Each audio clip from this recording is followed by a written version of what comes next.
어르신들 안녕하세요. 오늘 제가 여러분께 전해드릴 이야기는 정말 중요합니다.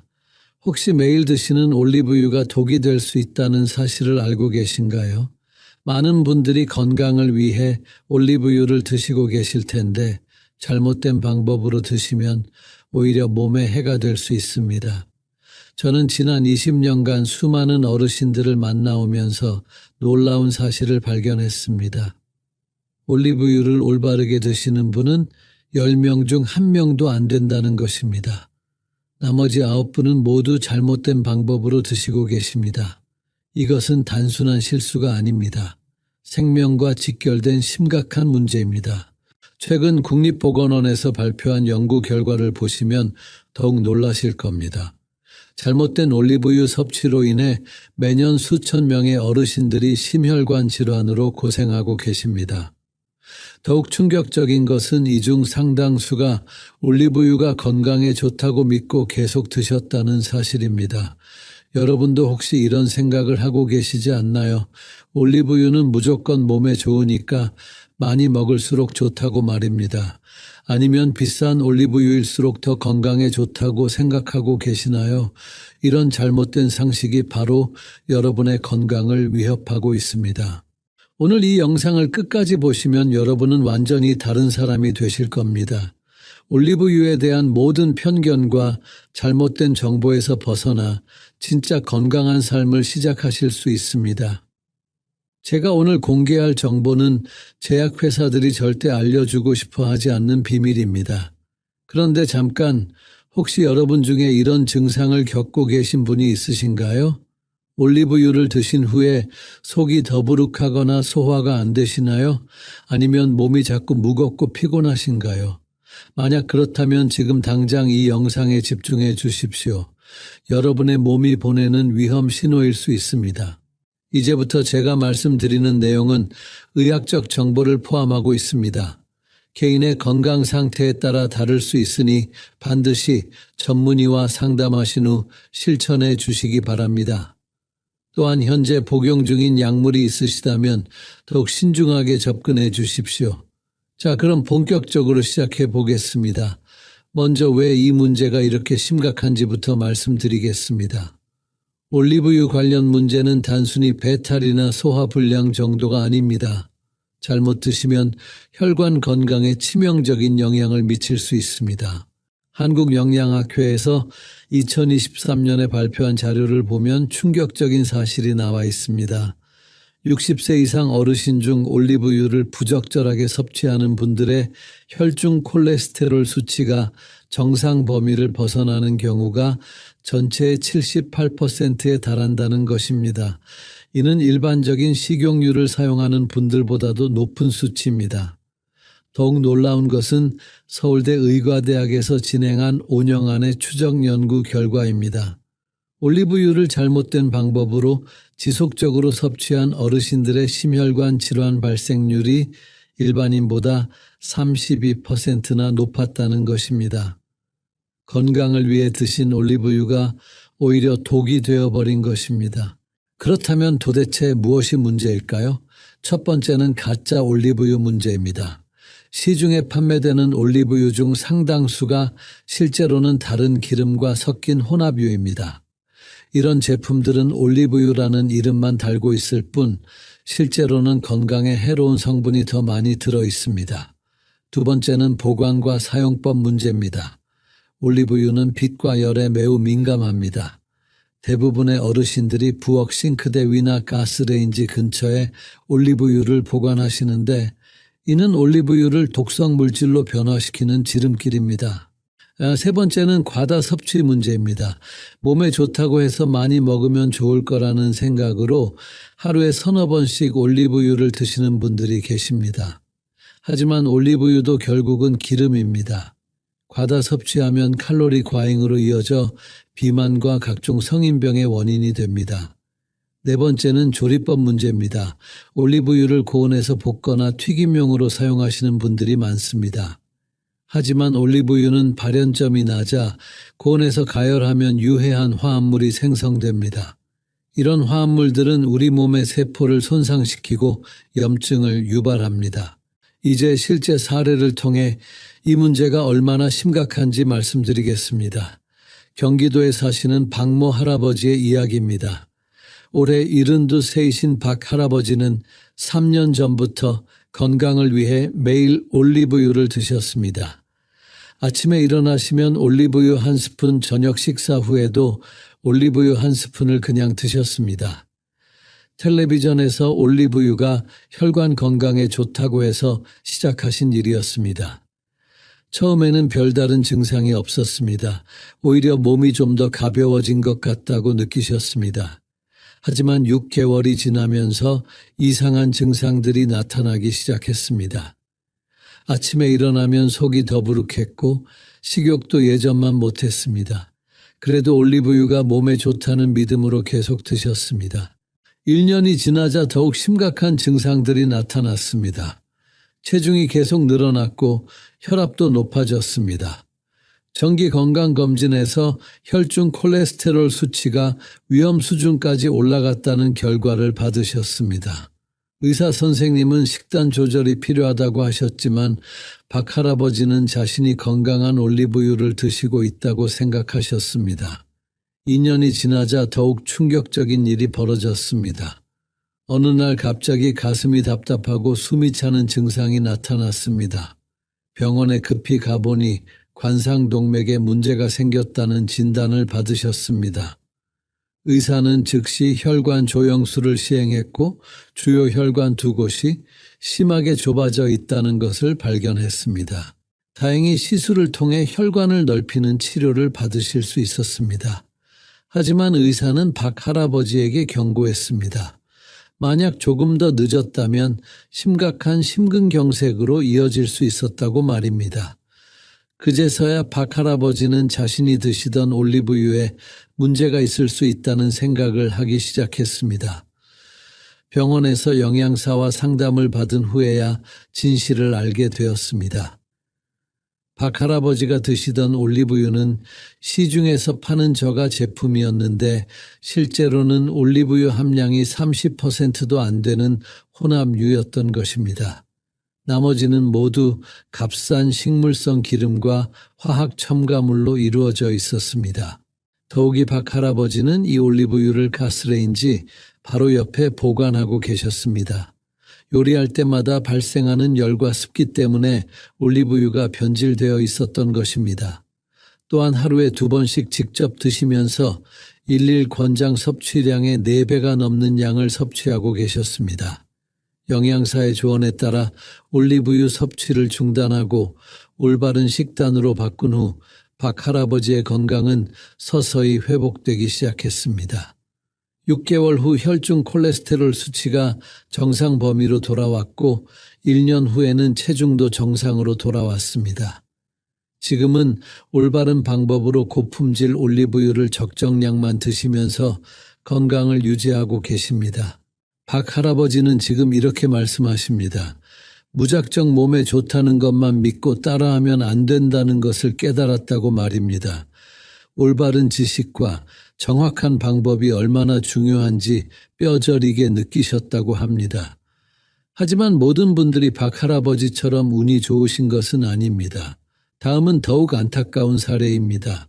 부산에 사시던 김모 할머니의 이야기입니다. 올해 68세이신 김 할머니는 5년 전부터 올리브유를 드시기 시작했습니다. 딸이 외국에서 비싼 올리브유를 선물로 보내주면서 시작된 일이었습니다. 김 할머니는 딸의 정성이 고마워서 매일같이 올리브유를 드셨습니다. 김 할머니의 경우는 좀 더 복잡했습니다. 당뇨병을 앓고 계셨는데 인터넷에서 올리브유가 당뇨에 좋다는 정보를 보시고 더욱 열심히 드셨습니다. 아침 공복에 올리브유 2스푼, 점심 식사 때 샐러드에 올리브유, 저녁에는 올리브유로 볶은 야채를 드셨습니다. 처음 2년 정도는 별다른 문제가 없었습니다. 오히려 혈당 수치가 조금 안정되는 것 같다고 느끼셨습니다. 하지만 3년째부터 이상한 증상들이 나타나기 시작했습니다. 자꾸 피곤하고 소화가 잘 안 되었습니다. 또한 체중이 계속 늘어나는 것도 문제였습니다. 김 할머니는 이런 증상들이 나이 때문이라고 생각하셨습니다. 당뇨 때문에 정기적으로 병원에 다니고 계셨지만 의사에게 올리브유 섭취에 대해서는 자세히 말씀드리지 않으셨습니다. 몸에 좋은 것을 드시고 있다고 생각하셨기 때문입니다. 4년째 되던 해에 김 할머니의 건강이 급격히 악화되기 시작했습니다. 혈당 조절이 잘 안 되기 시작했고 혈압도 함께 올라갔습니다. 더욱 심각한 것은 간 수치가 비정상적으로 높아진 것이었습니다. 의사는 추가 검사를 권했지만 김 할머니는 경제적 부담 때문에 검사를 미루셨습니다. 5년째 되던 해봄, 김 할머니는 갑자기 복통을 호소하며 쓰러지셨습니다. 급히 병원으로 옮겨졌지만 이미 때는 늦었습니다. 급성 췌장염이 발생한 것이었습니다. 의사들은 최선을 다했지만 김 할머니의 상태는 계속 악화되었습니다. 병원에서 자세한 검사를 한 결과 충격적인 사실이 밝혀졌습니다. 김 할머니의 췌장과 간에 심각한 지방 축적이 발견된 것입니다. 오랜 기간 과도한 지방 섭취로 인해 내장 기관들이 심각하게 손상된 상태였습니다. 의사는 이것이 올리브유의 과다 섭취와 관련이 있을 가능성이 높다고 진단했습니다. 김 할머니가 드신 올리브유를 분석해 본 결과 더욱 놀라운 사실이 드러났습니다. 외국에서 온 비싼 올리브유라고 생각했던 제품이 실제로는 정체불명의 혼합유였던 것입니다. 올리브유라고 표기되어 있었지만 실제로는 파뮤와 대두유가 주성분이었고 보존료와 인공향료가 대량으로 들어 있었습니다. 더욱이 김 할머니는 당뇨 환자임에도 불구하고 하루에 올리브유를 5스푼 이상 드시고 계셨습니다. 이는 일반인 기준으로도 과다한 양이었는데 당뇨 환자에게는 더욱 위험한 섭취량이었습니다. 하지만 아무도 이 사실을 김 할머니에게 알려드리지 않았습니다. 안타깝게도 김 할머니는 2달간의 투병 생활 끝에 세상을 떠나셨습니다. 가족들은 그제서야 올리브유의 위험성에 대해 알게 되었습니다. 건강을 위해 드신 올리브유가 오히려 김 할머니의 생명을 앗아간 것입니다. 김 할머니의 딸은 지금도 후회하고 계십니다. 만약 올바른 정보를 알고 계셨다면, 만약 의사와 제대로 상담을 했다면 어머니를 잃지 않았을 것이라고 말입니다. 이런 비극이 더 이상 반복되어서는 안 됩니다. 여러분, 이 2사례를 통해 무엇을 느끼셨나요? 올리브유는 분명 건강에 도움이 되는 식품입니다. 하지만 올바른 방법으로 드시지 않으면 독이 될 수 있다는 것을 명심해 주십시오. 그렇다면 도대체 왜 이런 일들이 벌어지는 걸까요? 문제의 근본 원인을 자세히 살펴보겠습니다. 첫 번째 원인은 가짜 올리브유의 범람입니다. 현재 시중에 유통되는 올리브유 제품 중 상당수가 실제로는 올리브유가 아닙니다. 식품의약품안전처에서 2024년에 실시한 조사에 따르면 시중 판매 올리브유 제품의 43%가 품질 기준에 미달하는 것으로 나타났습니다. 이런 제품들은 값싼 식물성 기름에 올리브 향료를 첨가해서 만든 가짜 올리브유입니다. 심지어는 올리브와 전혀 관계없는 기름을 올리브유라고 속여 파는 경우도 있습니다. 이런 가짜 올리브유에는 트랜스 지방과 각종 화학 첨가물이 들어있어 건강에 매우 해롭습니다. 두 번째 원인은 잘못된 보관 방법입니다. 올리브유는 빛과 열, 공기에 매우 민감한 식품입니다. 하지만 대부분의 가정에서는 이를 제대로 지키지 않고 있습니다. 한국소비자원에서 조사한 결과에 따르면 가정에서 올리브유를 올바르게 보관하는 비율은 전체의 17%에 불과했습니다. 올리브유를 햇빛이 드는 곳이나 가스레인지 근처에 보관하면 올리브유의 주요 성분인 불포화 지방산이 산화됩니다. 산화된 기름은 우리 몸에서 활성산소를 만들어내어 세포를 손상시키고 각종 질병의 원인이 됩니다. 또한 개봉한 올리브유를 오랫동안 보관하면서 계속 공기에 노출시키는 것도 큰 문제입니다. 세 번째 원인은 과다 섭취입니다. 올리브유가 건강에 좋다고 해서 무제한으로 드시면 안 됩니다. 세계보건기구에서 권장하는 올리브유 일일 섭취량은 성인 기준으로 2스푼, 즉 28g 정도입니다. 하지만 많은 어르신들이 이보다 훨씬 많은 양을 드시고 계십니다. 과도한 올리브유 섭취는 비만의 직접적인 원인이 됩니다. 올리브유 한 스푼에는 약 120칼로리가 들어 있습니다. 하루에 5스푼만 드셔도 600칼로리가 추가되는 것입니다. 이는 밥 한 공기에 해당하는 칼로리입니다. 이런 과다 칼로리가 매일 축적되면 당뇨병, 고혈압, 심혈관 질환의 위험이 크게 증가합니다. 네 번째 원인은 잘못된 조리법입니다. 많은 분들이 올리브유를 모든 요리에 맞는 그로 사용하려고 합니다. 하지만 올리브유는 발연점이 상대적으로 낮아 고온 조리에는 적합하지 않습니다. 엑스트라 버진 올리브유의 발연점은 섭씨 160도에서 190도 정도입니다. 이 온도를 넘어서 가열하면 올리브유의 유익한 성분들이 파괴되고 유해한 화합물이 생성됩니다.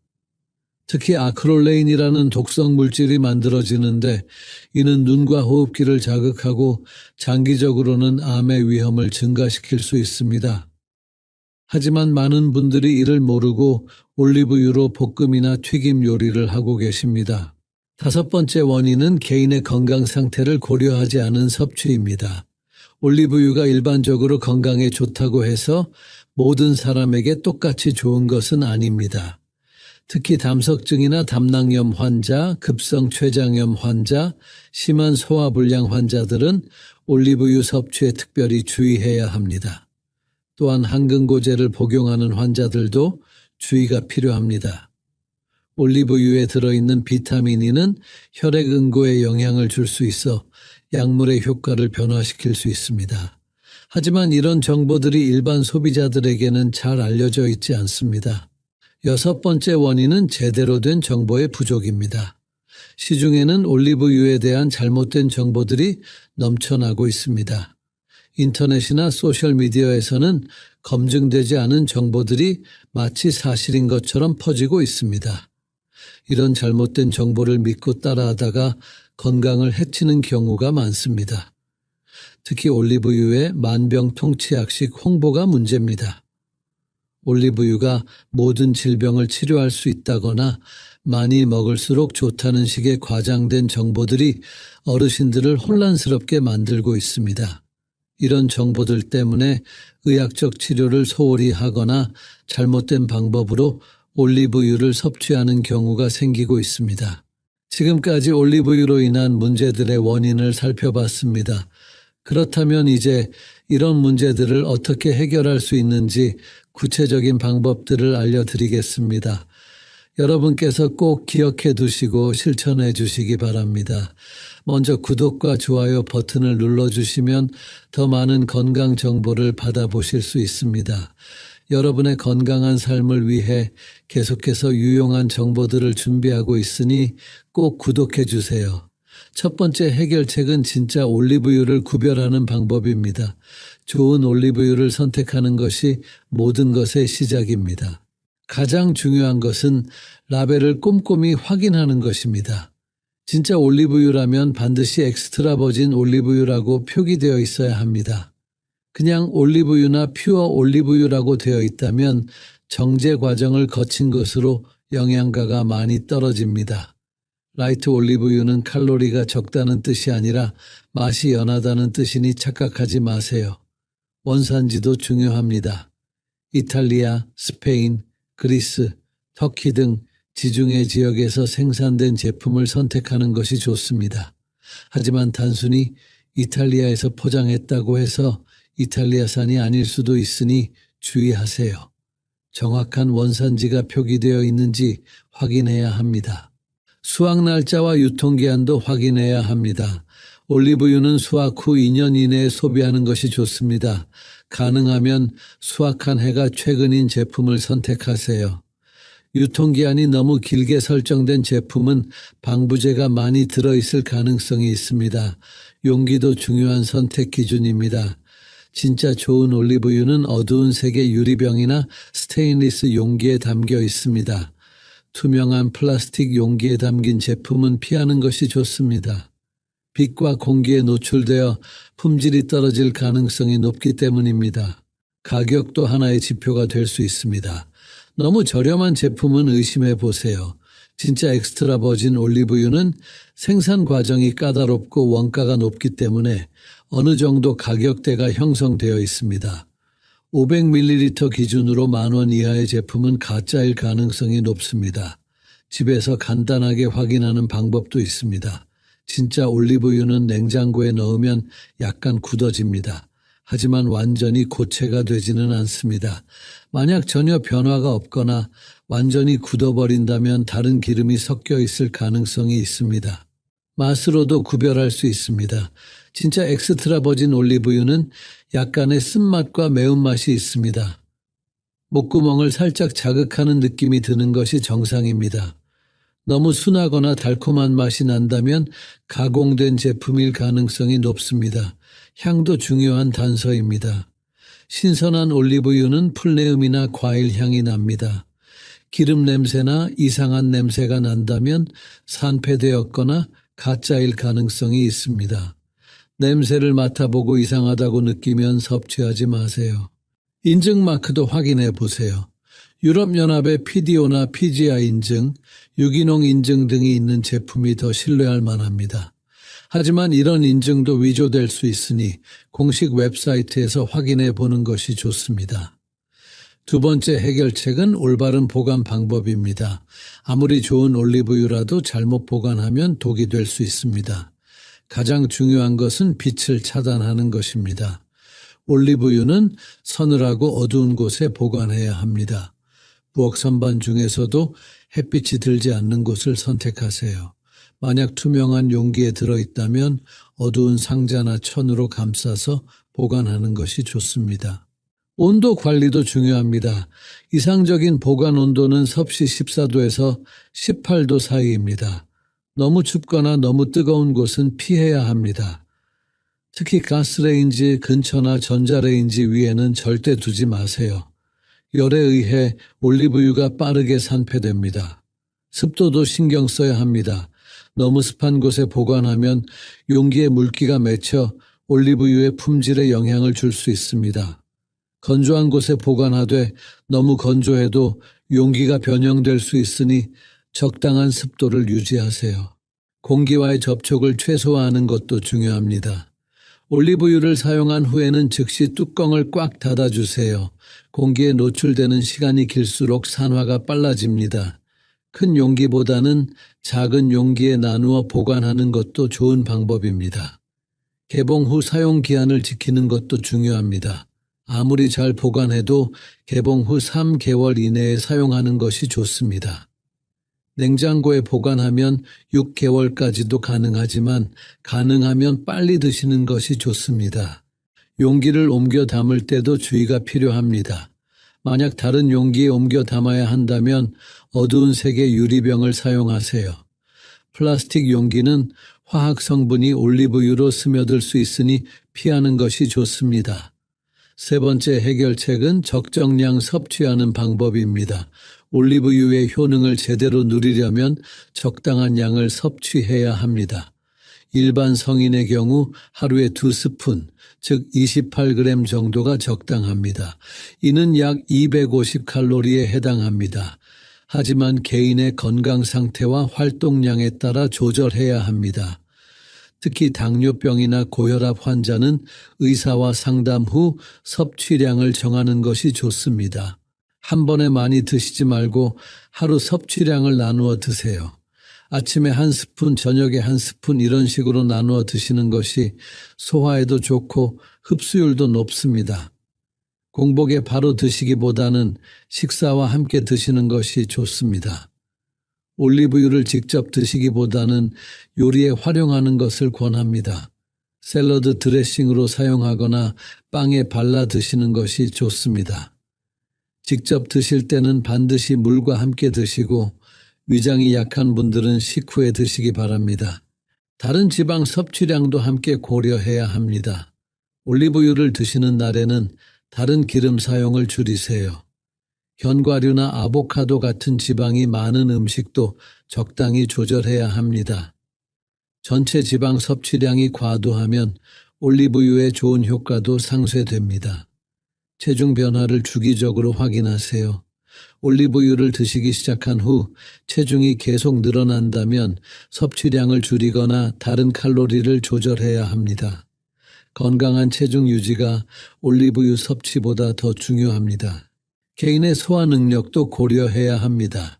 기름진 음식을 소화하기 어려운 분들은 올리브유 섭취량을 더 줄여야 할 수도 있습니다.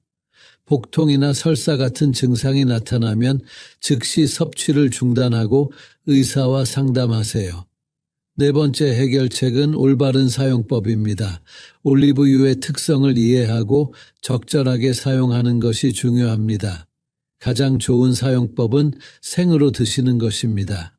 샐러드 드레싱이나 요리 마지막에 뿌려서 드시면 올리브유의 영양 성분을 그대로 섭취할 수 있습니다. 특히 항산화 성분인 폴리페놀은 열의 약함으로 가열하지 않고 드시는 것이 가장 좋습니다. 가열 조리를 할 때는 온도를 조절해야 합니다. 엑스트라 버진 올리브유는 중간 불 위에서만 사용하세요. 고온에서 볶거나 튀기는 요리에는 발연점이 높은 다른 기름을 사용하는 것이 좋습니다. 만약 올리브유로 가열 조리를 한다면 연기가 나기 시작하면 즉시 불을 줄이거나 끄세요. 요리별로 사용법을 달리해야 합니다. 파스타 요리에는 면을 삶은 후 올리브유를 넣어 버무리세요. 야채 볶음에는 마지막에 올리브유를 넣어 풍미를 더하세요. 구이 요리에는 요리가 끝난 후 올리브유를 살짝 뿌려주세요. 올리브유와 궁합이 좋은 음식들을 활용하세요. 토마토, 마늘, 바질, 레몬 등과 함께 사용하면 맛도 좋고 영양 흡수율도 높아집니다. 특히 토마토의 라이코펜은 올리브유와 함께 섭취하면 흡수율이 4배나 높아집니다. 올리브유를 다른 재료와 섞어서 사용하는 것도 좋습니다. 식초나 레몬즙과 섞어서 드레싱을 만들거나 허브와 함께 우려서 풍미 오일을 만들어 보세요. 하지만 섞은 후에는 빨리 사용해야 하고 보관할 때는 냉장고에 넣어두세요. 사용 도구도 중요합니다. 올리브유를 계량할 때는 정확한 스푼을 사용하세요. 대충 부어서 사용하면 과다 섭취하기 쉽습니다. 또한 올리브유 전용 용기를 따로 마련해서 사용하는 것도 좋습니다. 다섯 번째 해결책은 건강 상태에 따른 맞춤 섭취법입니다. 개인의 건강 상태를 고려해서 올리브유를 섭취해야 합니다. 당뇨병 환자의 경우 특별히 주의해야 합니다. 올리브유가 혈당에 직접적인 영향을 주지는 않지만 칼로리가 높아 체중 관리에 영향을 줄 수 있습니다. 하루 한 스푼 정도로 제한하고 혈당 수치를 정기적으로 확인하세요. 의사와 상담해서 개인에게 맞는 섭취량을 정하는 것이 가장 좋습니다. 고혈압 환자도 주의가 필요합니다. 올리브유 자체는 혈압에 좋은 영향을 주지만 과다 섭취하면 체중 증가로 이어져 혈압 상승의 원인이 될 수 있습니다. 나트륨 섭취를 줄이면서 올리브유를 적당량 드시는 것이 좋습니다. 심혈관 질환이 있는 분들은 의사와 반드시 상담하세요. 올리브유의 불포화 지방산이 심혈관 건강에 도움이 되지만 한근고제를 복용하는 경우 상호작용이 있을 수 있습니다. 또한 급성기에는 지방 섭취 자체를 제한해야 할 수도 있습니다. 소화기 질환이 있는 분들은 더욱 조심해야 합니다. 담석증이나 담낭염 환자는 올리브유 섭취 시 증상이 악화될 수 있습니다. 췌장염 환자도 지방 섭취를 엄격히 제한해야 하므로 의사의 지시를 따르세요. 위염이나 위궤양이 있는 분들은 공복에 올리브유를 드시지 마세요. 알레르기가 있는 분들도 주의하세요. 올리브나 관련 식물에 알레르기가 있다면 올리브유도 피해야 합니다. 처음 드실 때는 소량부터 시작해서 이상 반응이 없는지 확인하세요. 피부 발진이나 호흡 곤란 같은 증상이 나타나면 즉시 섭취를 중단하고 병원에 가세요. 임신부나 수유부는 특별한 주의가 필요합니다. 올리브유 자체는 안전하지만 과다 섭취는 피해야 합니다. 임신 중 급격한 체중 증가는 임신 합병증의 위험을 높일 수 있습니다. 산부인과 의사와 상담해서 적절한 섭취량을 정하세요. 어르신들은 소화 기능이 떨어지므로 더욱 조심해야 합니다. 한 번에 많은 양을 드시지 말고 조금씩 나누어 드세요. 또한 다른 약물과의 상호작용도 고려해야 하므로 주치의와 상담하는 것이 좋습니다. 여기서 잠깐 지금까지의 내용이 도움이 되셨다면 구독과 좋아요 버튼을 꼭 눌러주세요. 여러분의 건강한 삶을 위해 계속해서 검증된 정보만을 전달하겠습니다. 이제 계절별, 질환별 주의사항에 대해 말씀드리겠습니다. 봄철에는 올리브유 섭취에 특별한 주의가 필요합니다. 봄은 신진대사가 활발해지는 시기로 평소보다 칼로리 소모가 증가합니다. 하지만 동시에 춘곤증으로 인해 활동량이 줄어들기도 합니다. 이때 올리브유를 과다 섭취하면 체중이 급격히 늘 수 있습니다. 봄철에는 올리브유 섭취량을 평소보다 10% 정도 줄이고 가벼운 운동을 병행하시기 바랍니다. 또한 봄철에는 미세먼지가 많아 호흡기가 예민해집니다. 이때 산패된 올리브유를 섭취하면 염증 반응이 더욱 심해질 수 있습니다. 봄철에는 올리브유의 신선도를 더욱 꼼꼼히 확인하고 개봉한 지 오래된 제품은 과감히 버리세요. 여름철에는 보관에 특별히 신경 써야 합니다. 높은 온도와 습도로 인해 올리브유가 빠르게 변질될 수 있습니다. 여름철에는 올리브유를 냉장고에 보관하는 것을 권합니다. 냉장 보관 시 올리브유가 약간 굳을 수 있지만 상온에서 조금 두면 다시 액체 상태로 돌아옵니다. 여름철에는 식욕이 떨어져 올리브유를 직접 드시려는 분들이 계십니다. 하지만 더운 날씨에 기름을 직접 드시면 소화불량을 일으킬 수 있습니다. 여름철에는 차가운 샐러드나 냉국에 올리브 오일을 활용하는 것이 좋습니다. 가을철에는 식욕이 증가하면서 올리브유 섭취량도 늘어날 수 있습니다. 하지만 겨울을 준비하며 체중이 증가하기 쉬운 시기이므로 섭취량 조절이 필요합니다. 가을철에는 제철 과일과 채소를 올리브유와 함께 섭취하면 영양 흡수율을 높일 수 있습니다. 겨울철에는 올리브유의 보온 효과를 활용할 수 있습니다. 따뜻한 수프나 스튜의 마지막에 올리브유를 넣으면 맛도 좋아지고 몸도 따뜻해집니다. 하지만 겨울철에는 활동량이 줄어들므로 전체적인 칼로리 섭취를 조절해야 합니다. 이제 주요 질환별 주의사항을 더 자세히 살펴보겠습니다. 당뇨병 환자의 경우 올리브유 섭취 시간이 중요합니다. 혈당이 높을 때는 올리브유 섭취를 피하고 혈당이 안정된 상태에서 드시기 바랍니다.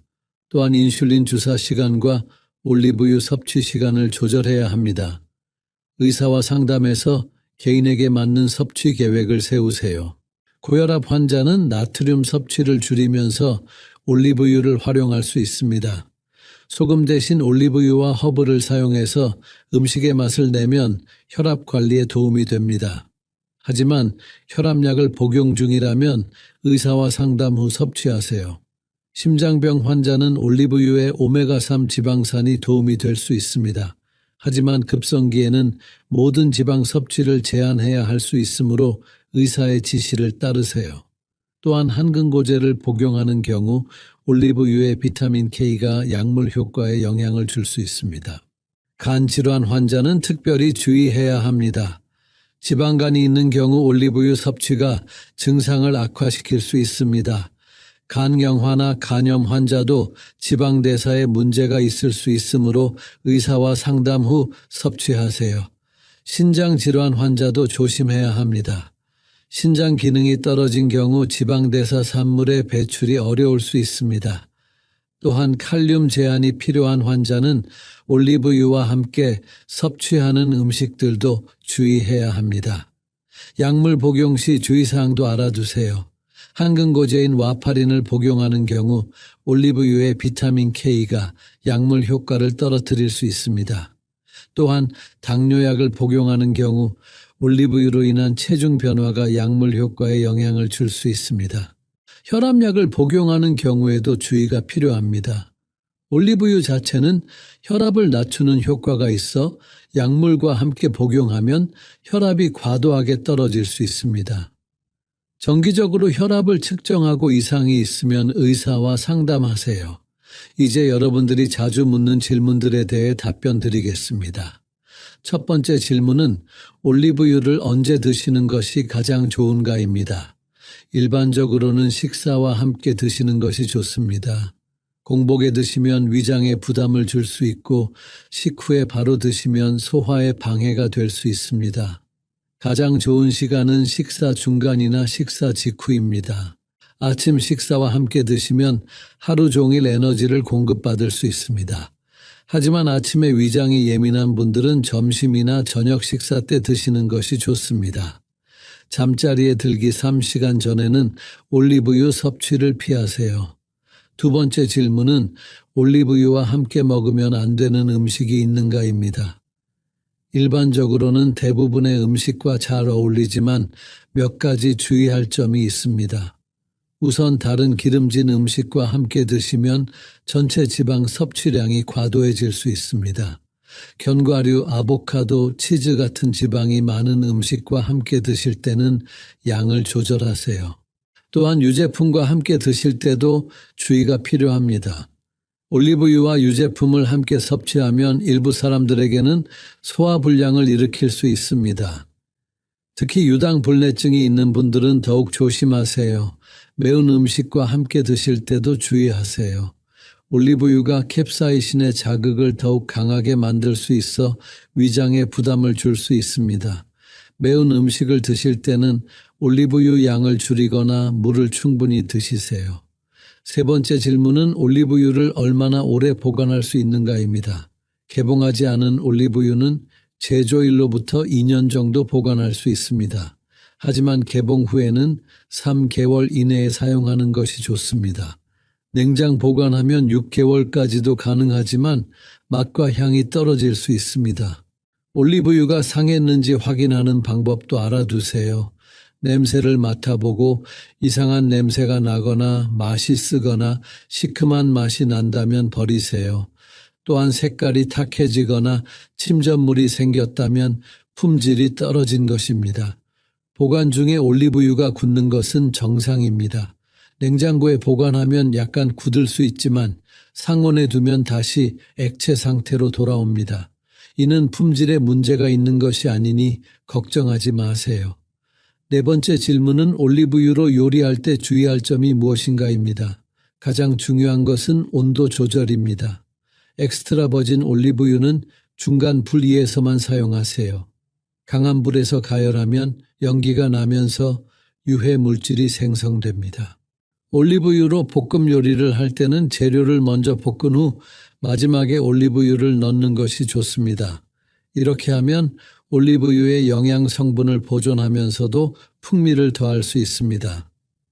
튀김 요리에는 올리브유를 사용하지 마세요. 올리브유는 발연점이 낮아 튀김용으로는 적합하지 않습니다.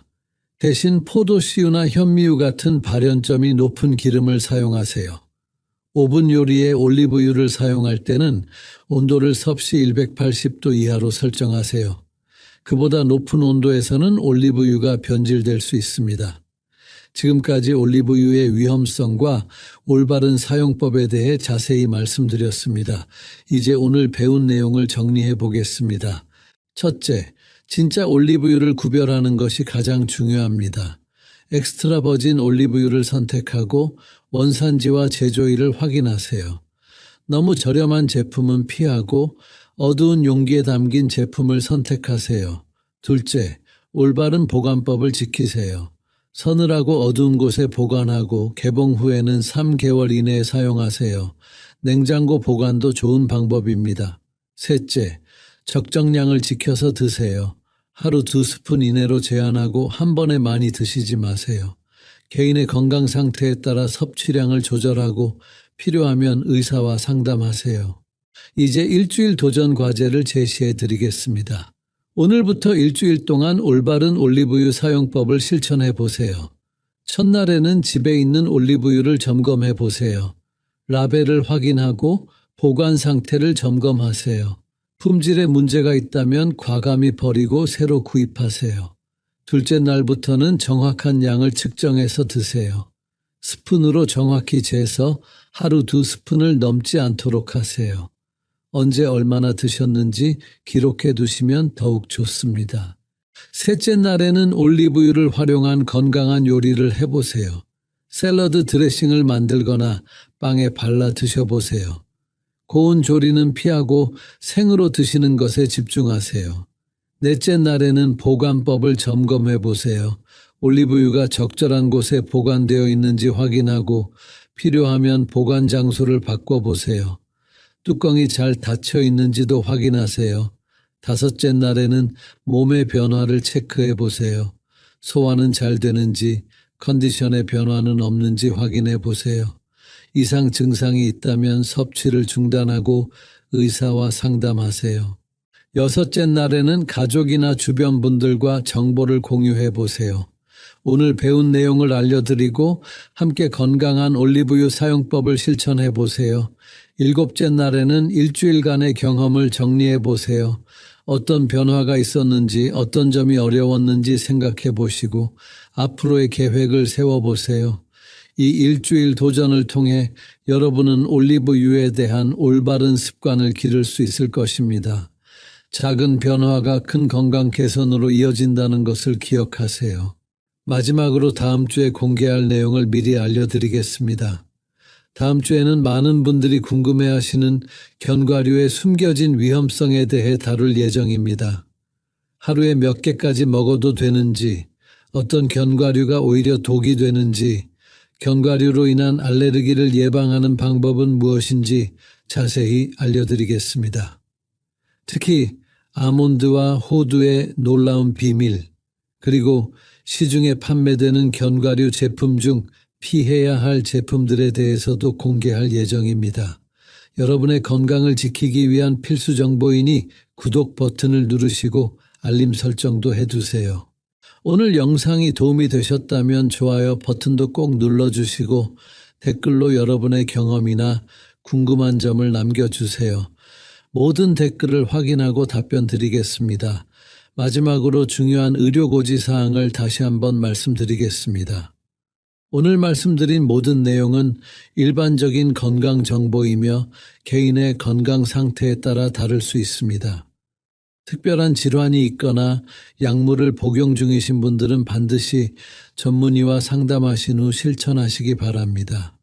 이 정보가 의학적 진단이나 치료를 대신할 수는 없으므로 건강에 이상이 있으시면 즉시 병원을 방문하세요. 건강한 삶은 하루아침에 만들어지지 않습니다.